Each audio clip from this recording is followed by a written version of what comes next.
Assalamualaikum warahmatullahi taala wabarakatuh. Nama saya Nur Fatih Azwani binti Ruslan. Nombor kad matrik di 201910892004. Satu buku yang telah saya baca iaitu Biografi Khulafa Ar-Rasyidin yang telah ditulis oleh Mahmud Al-Misri dan diterbitkan oleh Al-Hidayah Publication.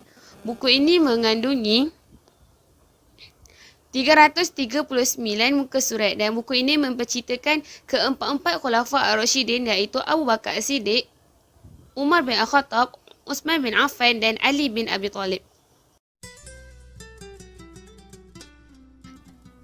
Beberapa kisah perang yang disertainya bersama Rasulullah. Abu Bakar ni merupakan orang yang paling rapat dengan Rasulullah dan dia merupakan lelaki pertama yang menerima Islam dengan yakin. Macam mana dia tak menerima Islam dengan yakin sedangkan dia begitu rapat dengan Rasulullah sejak kecil lagi sebelum Rasulullah diutuskan menjadi seorang Rasul. Dia mengetahui segala akhlak peribadian Rasulullah. Dan Abu Bakar ni dia sanggup berkorban jiwa dan hartanya semata-mata jihad kerana Allah Ta'ala. Sikap Abu Bakar ke atas peristiwa Isra' dan Mi'raj. Selepas peristiwa Isra' dan Mi'raj, orang musyrikin telah datang kepadanya dan berkata, temanmu mengaku bahawa dia telah melakukan perjalanan pada hari ke Masjid Al-Aqsa semalam. Padahal kami pergi ke sana menaiki kenderaan unta selama 1 bulan. Maka Abu Bakar berkata, jika dia berkata demikian, maka ucapannya adalah benar. Abu Bakar digelar As-Siddiq kerana dia membenarkan peristiwa Isra' dan Mi'raj. Kisah kedua ialah keteladanan Abu Bakar dalam Perang Badar. Abu Bakar sentiasa ikut serta peperangan yang disertai oleh Rasulullah dan dia sanggup berkorban jiwanya, nyawanya demi Rasulullah. Di dalam peperangan ini, seorang ayah bertemu dengan anak, seorang saudara bertemu dengan saudaranya yang lain. Tetapi disebabkan prinsip mereka yang bertentangan, maka pedanglah yang jadi pemisah di antara mereka. Sementara apa yang berlaku di dalam Perang Badar iaitu ketika Abu Bakar bersama dengan Rasulullah sedangkan anaknya Abdul Rahman bersama pihak Abu Jahal.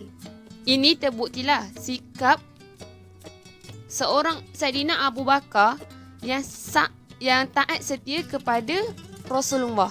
Abu Bakar merupakan seorang yang adil, seorang yang tawaduk dan sifatnya yang lembut hati dan zuhudnya Abu Bakar terhadap dunia merupakan sifat-sifat dan contoh teladan yang patut kita contohi pada ketika ini. Kisah kedua ialah tentang Khalifah Umar bin Al-Khattab. Dia juga telah menggoncangkan singgasana orang-orang zalim, meruntuhkan benteng-benteng para Kisra dan Kaisar. Dalam hadis yang diriwayatkan oleh Abu Hurairah, di dalam Perang Khandaq, kaum-kaum muslimin meminta izin kepada Rasulullah untuk menyembelih untanya kerana mereka kelaparan. Lalu Rasulullah bersabda, lakukanlah. Dan Umar berkata, sekiranya dibenarkan mereka untuk melakukan penyembelihan, maka kenderaan mereka akan menjadi sikit. Sebaiknya, engkau berdoalah kepada Tuhan agar bekalan yang sedia ada diberkati dan mencukupi. Lalu Rasulullah berdoa kepada Tuhan agar baki bekalan itu mencukupi hingga ke akhirnya. Dan akhirnya, makanan itu mencukupi sehingga akhirnya. Saidina Umar pada tahun berlakunya kebuluran. Pada saat itu rakyat mengalami kekeringan, kebuluran. Pada tahun tersebut dinamakan sebagai tahun Ramadah iaitu tahun kebuluran. Lalu Umar mengumpul seluruh rakyatnya panggil Al-Abbas bin Abdul Muttalib iaitu bapa saudara Nabi untuk memohon doa. Kemudian Umar meminta Al-Abbas untuk berdoa sedemikian. Maka mendung di langit dan turunlah hujan membasahi bumi. Subhanahu wa ta'ala telah mengurniakan karamah kepada Umar bin Al-Khattab. Umar pernah dikirimkan untuk sebuah pasukan.